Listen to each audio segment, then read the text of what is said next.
Russia's scrambling to bring COVID-19 under control. More than 10,000 new cases of the virus have been reported in the past 24 hours. And in Moscow, there are concerns that as many as 1 in 50 people may be infected. For the first time, Russia has reported more than 10,000 cases in the past day. That's brought its total to above 134,000 cases of coronavirus, making it the 7th largest outbreak in the world. And Moscow is the center of that outbreak. The capital accounts for more than half of those cases, meaning here in Moscow there are more coronavirus infections than in all of Canada. And Russian officials say that the number of cases is so high because they've been testing so widely. They say that more than 4 million tests have been carried out, but there has been some concern about the accuracy of those tests.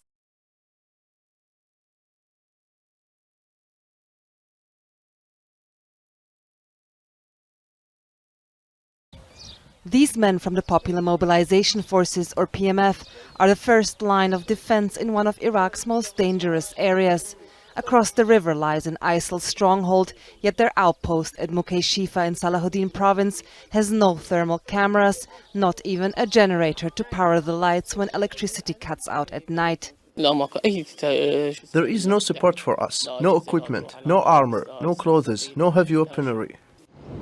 The PMF, formed in 2014 to fight ISIL, are Shia-led, but this unit is Sunni and part of the so-called tribal PMF, which draws its fighters from local tribes. Though poorly equipped, they're often deployed deep into rural areas and are easy targets for ISIL. 9 were killed last Saturday in the most brazen attack in months, when ISIL gunmen snuck up on their checkpoint at night and opened fire, killing 3 instantly.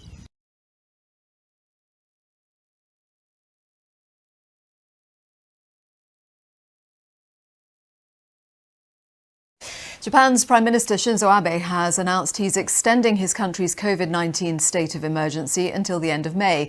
Much of Japan has been under lockdown restrictions since the 7th of April, with people told to stay at home if at all possible. There's no real surprise in this announcement. It's been expected for the last few days. But what it means is that most of Japan will remain in this state of emergency for pretty much another month. Some places with very low rates of infection may be allowed to loosen a little bit, open public libraries, open some public facilities and parks.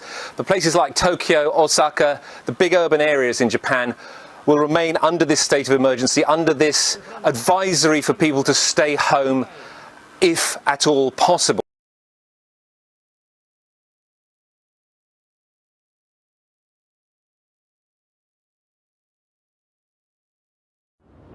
Even in the COVID crisis, some business never slows. This is Sydney's largest wastewater treatment plant. Sewage, a service all of us use.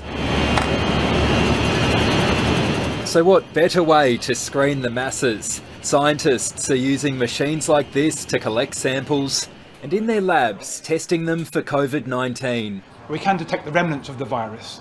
So it doesn't tell us if it's alive or dead, but it tells us the virus is somewhere in the community. And quickly. Researchers say even before patients develop symptoms, traces of the virus pass their bodies and end up in sewage. It's not dangerous at all. Once it reaches the wastewater system, it's no longer viable, so it's not actually infectious.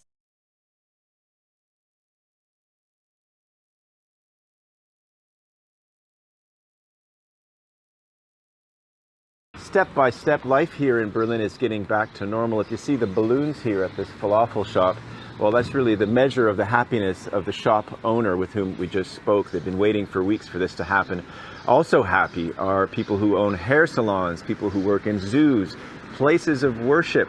They're all open again today as life slowly opens up again. Schools have been open for a little while for the students who are about to graduate this year. It's going to be extended to around a quarter of the German high school and primary school student population over the coming days. However, social distancing remains in place and restaurants are not allowed to open.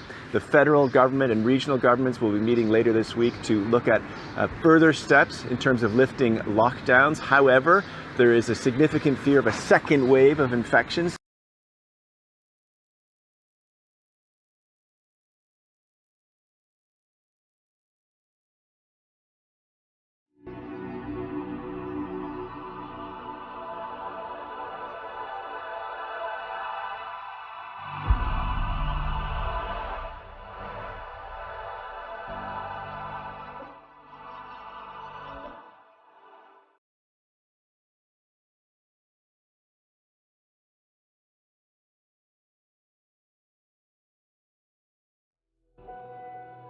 I'm waiting here. I'm sure it's now 14 hours and some minutes.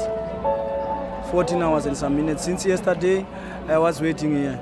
And what are you waiting for? I'm waiting for food. They still promised me since yesterday.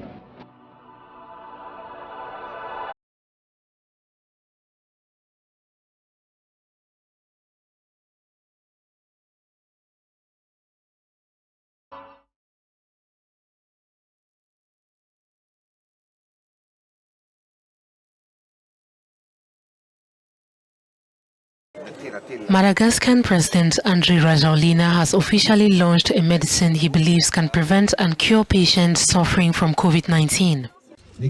Developed by the Malagasy Institute of Applied Research and branded COVID Organics, President Rajoelina presented the so-called remedy to the press on Monday. It contains artemisia, a plant cultivated on the Big Island to fight against malaria.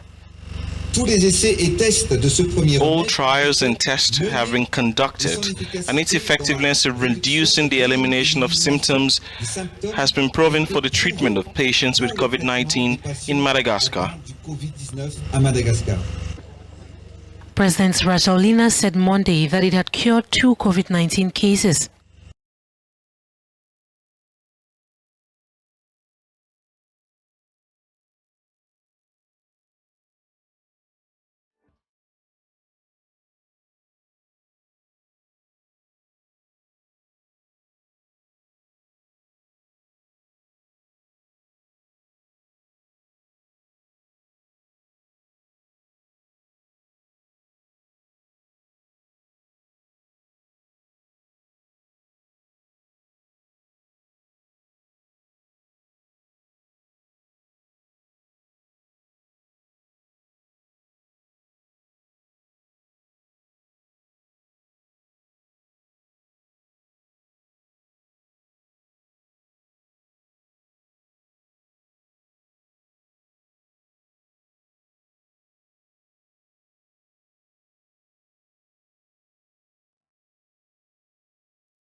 Mana su, mana, oi, pele.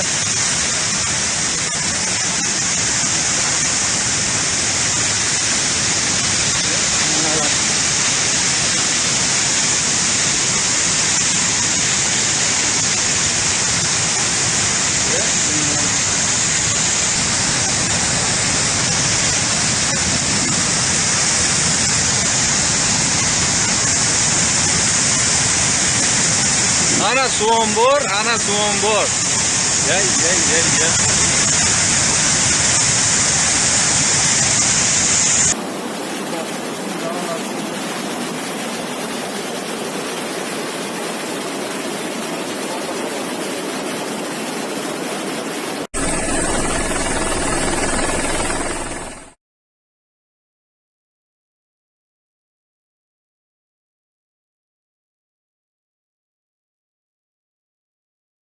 And just when you thought it couldn't get any worse, an invasive and potentially deadly hornet has been found in the U.S. for the very first time.